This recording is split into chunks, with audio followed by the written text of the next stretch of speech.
Bibi, seruan Andreas membuat beberapa orang asisten rumah tangga di rumah berlari gelagapan menemui Andreas. Iya, Tuan. Antarkan wanita ini ke kamar tamu. Titah Andreas. Baik, Tuan. Mendengar Andreas meminta ART mengantarkannya ke kamar tamu, Miranda bisa sedikit bernafas lega. Setidaknya ia tidak tidur di kamar yang sama dengan pria itu. Mari, Nona, kami antarkan ke kamar tamu. Miranda lantas mengangguk lalu kemudian mengikuti arah langkah ART tersebut. Sementara Mama Delia segera menyusul langkah Andes ke ruang kerjanya. Mama Delia masuk begitu saja ke ruang kerja putranya tanpa menutup pintu terlebih dahulu. Apa-apaan ini Andes? Tidak jauh berbeda dengan kamu. Mama juga merasa kecewa pada wanita itu, tapi bukan berarti Mama setuju dengan tindakan kamu saat ini. Bagaimanapun, Mama juga seorang wanita dan Mama tidak ingin anak Mama menyakiti seorang wanita. Mama Delia mencoba memberi pengertian pada putranya. Lalu, apa maksud kamu dengan mengatakan dia menantu baru Mama? Desak Mama Delia. Itu karena Andreas baru saja menikahinya, Ma, kata Andreas dengan santainya. Sekarang Mama paham, Andreas. Kamu menikahinya karena kamu ingin membuat hidup wanita itu menderita, begitu bukan? Tebak Mama Delia. Dan dengan cepat Andreas mengangguk sebagai jawaban atas pertanyaan Mama Delia. Kamu sangat keras kepala, Andreas. Mama harap suatu hari nanti kamu tidak akan menyesali tindakan kamu ini. Ucap Mama Delia yang merasa kecewa pada putranya. Wanita itu berlalu begitu saja meninggalkan ruang kerja putranya. Lelah mendengar ocehan ibunya, Andreas memilih meninggalkan rumah, hendak bertemu dengan Faris. Sementara Miranda yang telah berada di kamar tamu sontak berdiri dari duduknya pada tepi ranjang ketika mendengar suara pintu kamar terbuka. Kenapa kamu bersedia dinikahi oleh putraku? Tanpa basa-basi, Mama Delia melontarkan pertanyaan yang membuat Miranda sempat terdiam cukup lama. Kamu tahu sendiri jika putraku sangat membencimu, lalu kenapa kamu malah bersedia dinikahinya? Katakan saja, jangan takut. Cecar Mama Delia dengan tatapan menuntut. Miranda yang merasa terdesak akhirnya mengatakan semuanya pada Mama Delia. Bahkan kebakaran toko milik keluarganya serta ancaman Andes pada anggota keluarganya turut diungkapkan Miranda di hadapan Mama Delia. Jujur Nyonya, saya pun sebenarnya tidak ingin menikah dengan anak Anda. Namun demi keselamatan kedua orang tua serta adik saya terpaksa bersedia menikah dengan anak Anda. Miranda nampak menyatukan kedua tangannya di hadapan Mama Delia. Demi Tuhan Nyonya, saya tidak pernah membunuh siapapun termasuk menantu Anda. Saya melakukan tindakan operasi pada menantu Anda karena Nyonya Don sendiri yang telah meminta pada saya. Mengingat mendiang menantu Anda telah menandatangani persetujuan tindakan operasi, maka saya pun melakukan tugas saya sebagai seorang dokter. Namun jika Tuan Anda tetap kekeh menganggap saya sebagai penyebab kematian istrinya, maka saya ikhlas jika Tuan Andreas melampiaskan dendamnya pada saya. Asalkan jangan pada keluarga saya, karena mereka tidak tahu apa-apa. Mama Delia mencoba menatap kedua bola mata Miranda kala berucap untuk mencari kebohongan. Namun ia tak menemukan kebohongan dari sorot mata wanita itu. Sebagai sesama wanita, ada rasa iba di dalam Mama Delia pada Miranda. Namun begitu ia tak dapat melakukan apa-apa untuk menolong Miranda dari cengkraman kebencian putranya. Setelah kamu mengambil keputusan dengan menikah dengan anak saya, itu artinya kamu sudah menerima semua kemungkinan yang akan terjadi kepadanya. Tidak menutup kemungkinan Andes akan membuat hidupmu menderita selama menjadi istrinya. Tutur Mama Delia mengingatkan. Saya sudah siap dengan itu semuanya. Asalkan Tuan Andreas menepati janjinya dengan tidak melakukan hal buruk pada keluarga saya. Jawaban Miranda membuat Mama Delia tertegun mendengarnya. Seorang wanita yang begitu sayang pada keluarganya tidak mungkin sanggup menghilangkan nyawa seseorang.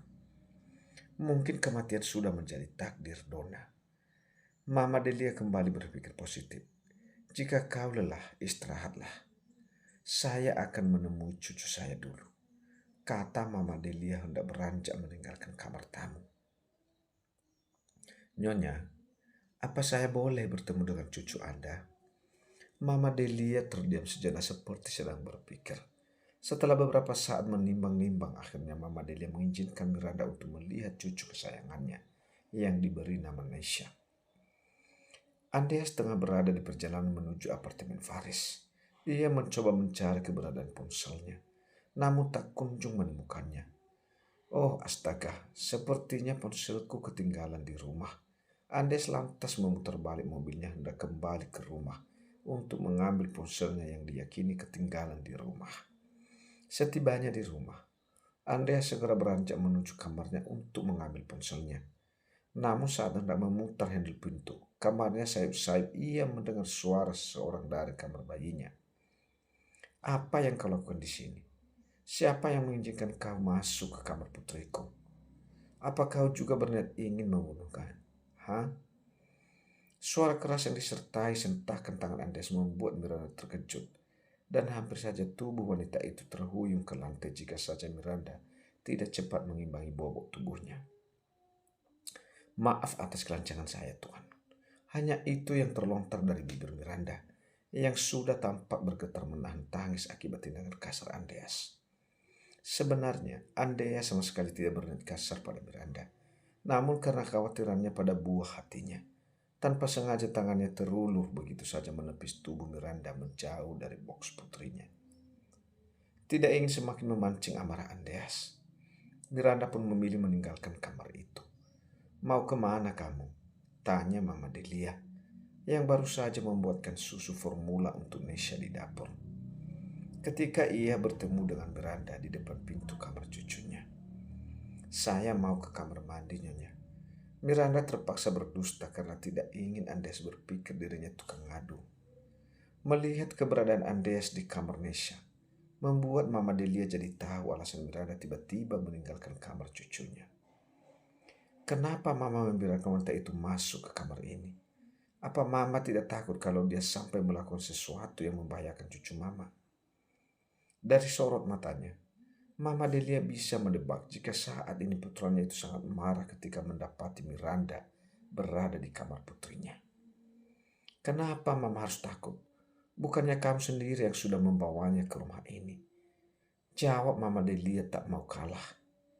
Tidak ingin dicap anak durhaka karena terus berdebat dengan ibunya. Andreas pun berlalu meninggalkan kamar putrinya, hendak menuju kamar tamu untuk memberi peringatan pada Miranda.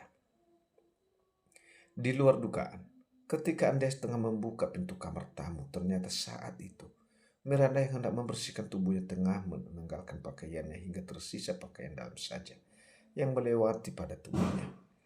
Sebagai pria dewasa yang normal, tentunya pemandangan itu membuat jika lelaki Andreas mampu bangkit dengan seketika. Apa yang Anda lakukan di sini? Kenapa Anda masuk tanpa mengetuk pintu lebih dulu? Cacar Miranda dengan wajah kesalnya. Seraya meraih sebuah handuk untuk menutupi tubuhnya. Tidak perlu so polos seperti itu. Di usiamu saat ini sangat mustahil kau belum merasakan belayan dari seorang pria. Tudingan Andes benar-benar menghancurkan harga diri Miranda. Namun begitu ia memilih diam tak menepis tudingan Andreas. Air mata Miranda jatuh seiring dengan kecuran air shower yang kini jatuh membasahi tubuhnya. Tudingan Andreas sungguh melukai hati dan perasaannya. Cukup lama Miranda menumpahkan perasaan bersama air matanya di wajah kucuran air shower. Setelah merasa puas menumpahkan isi hatinya, Miranda lantas membersihkan tubuh lalu kemudian beranjak meninggalkan kamar mandi. Miranda mulai membuka kopernya untuk mengambil pakaian yang akan ia kenakan. Jadi kau telah menikahi gadis itu? Tanya Faris. Meski sebenarnya ia sudah mengetahui kabar tersebut dari sumber terpercaya yakni Jason. Faris hanya bisa menghela nafas mendengarnya. Aku harap kau tidak sampai bertindak kasar padanya. Biar bagaimanapun dia hanyalah seorang wanita. Sebagai sahabat yang sudah lama mengenal Andreas, Faris tentunya paham betul dengan watak seorang Andreas. BTW, aku dengar Mike dan Hansel baru saja kembali ke tanah air dini hari tadi. Ucap Faris sengaja mengalihkan topik pembicaraan. Meski ia merasa iba pada gadis bernama Miranda Putri, yang kini hidupnya sepenuhnya berada di genggaman Andreas. Namun Faris tak ingin terlalu ikut campur dengan urusan pribadi Andreas. Sepertinya kedua sahabat Andreas itu panjang umur. Baru juga dibicarakan kini keduanya sudah tiba di apartemen Faris. Keempat pria yang cukup lama tak bertemu tersebut saling melepas rindu. Pelukan layaknya pria sejati dilakukan Andreas dan juga Faris pada kedua sahabatnya itu. Kami turut berduka cita atas meninggalnya istri kamu, Andreas. Aku baru mendengar kabar ini dari Momi, kata Mike pada adanya. Dasar mesium, umpat Faris. Faris merupakan salah satunya dari keempat pria itu yang tidak pernah mengkonsumsi minuman beralkohol. Jika ia sampai mendatangi klub, malam itu hanya untuk menghargai persahabatan mereka. Baik Andes, Mike dan juga Hansel pun tak pernah memaksa Faris untuk menenggak minuman beralkohol. Mereka pun sangat menghargai prinsip Faris yang anti dalam minuman beralkohol. Selagi belum menikah, apa salahnya menikmati hidup, jawab Hansel, seolah memberikan pembelaan atas dirinya. Sedangkan Andreas hanya bisa geleng-geleng melihat sikap Hansel yang begitu tak pernah puas dengan satu wanita. Berbeda dengannya. Meski Andreas kadang mabuk, namun ia bukanlah pria yang suka celup sana sini, seperti sahabatnya itu. Di tengah percakapan keempat pria dewasa tersebut, tiba-tiba ponsel milik Mike yang diletakkannya di atas meja berdering, sehingga membuat perhatian mereka kompak tertuju ke arah ponsel milik Mike. Sheila, kompak tutur para pria itu, kecuali Andreas. Mike masih menatap layar ponselnya yang menampilkan nama dan juga foto profil Sheila, tengah melakukan panggilan. Mike sama sekali tidak berniat menerima panggilan dari Sheila, dan membiarkan panggilan itu berakhir dengan sendirinya. Sejak tadi pagi Sheila terus menghubungiku. Ia terus menanyakan tentang Andreas. Meskipun tidak ada yang bertanya, namun Mike menyampaikan itu di hadapan ketiga sahabatnya. Sepertinya wanita itu masih terobsesi padamu. Dan aku rasa kabar tentang meninggalnya Donna telah sampai ke telinganya. Itulah mengapa akhir-akhir ini ia kembali mencari tahu tentang kabarmu. Lanjut Mike yang kini beralih memandang Andreas. Dasar wanita tidak tahu malu, komentar Andreas. Sheila merupakan teman sekelas mereka saat di bangku SMA dulu. Sejak dulu wanita itu sudah terobsesi pada Andreas. Tapi sepertinya Andreas sama sekali tidak tertarik padanya. Hingga Andreas memutuskan menikah dengan Donna 2 tahun yang lalu. Sheila memilih meninggalkan tanah air dan menetap di Amerika. Sejak saat itu, baik Andreas maupun ketiga sahabatnya tak lagi berkomunikasi dengan Sheila.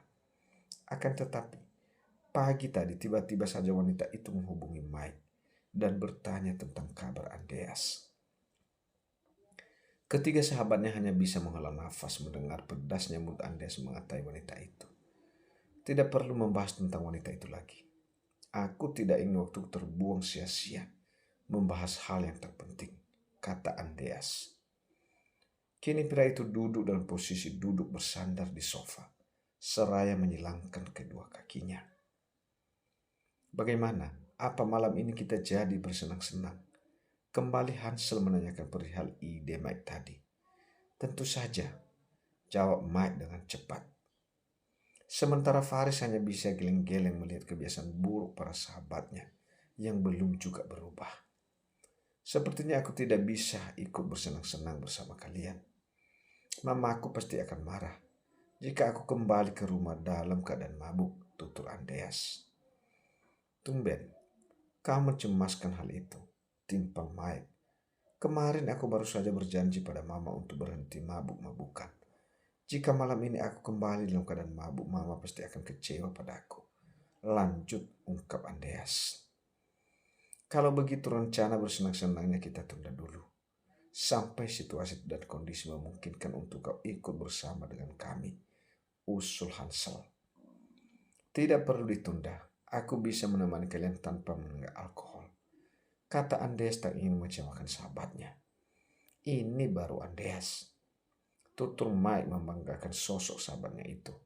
Dan tentunya itu membuat Andreas mendecakkan lidah mendengarnya. Baiklah, sampai ketemu nanti malam.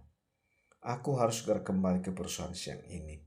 Aku harus meeting dengan beberapa investor asing. kata Andreas sebelum kemudian beranjak dari duduknya dan kemudian berlalu meninggalkan apartemen Faris. Di kediaman Pratama, Mama Delia hendak menghadiri arisan bulanan bersama rekan sosialitanya. Namun ia masih ragu meninggalkan cucunya hanya bersama dengan pengasuh, mengingat saat ini ada Miranda di rumah. Setelah meyakinkan diri, akhirnya Mama Delia berlalu menuju restoran di mana ia dan para wanita sosialita akan berkumpul. Beberapa saat kemudian, entah angin apa yang membuat Miranda mengayunkan langkah begitu saja menuju kamar baby Nesha. Dari ambang pintu Miranda masih dapat mengasihkan baby Nesha yang tengah terlelap di dalam boxnya. Di usianya yang belum genap 1 bulan, baby Nesha memang lebih sering terlelap. Wajah baby Nesha yang terlihat begitu mirip dengan ibunya membuat Miranda teringat akan mendiang Donna. Mengapa kemudian Anda meninggalkan fitrah yang begitu kejam bagi saya, Nyonya Donna? Seandainya Anda masih hidup, tentu saya tidak akan pernah ada di posisi saat ini. Saya pasti akan hidup bahagia dengan laki-laki yang saya cintai.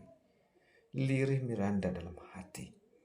Dengan tatapan sayu, Miranda berlalu kembali ke kamar tamu. Ia tidak ingin sampai Andreas mendapati dirinya di depan kamar baby Nesha, karena itu bisa membuatnya kembali mendapat amukan dari pria itu.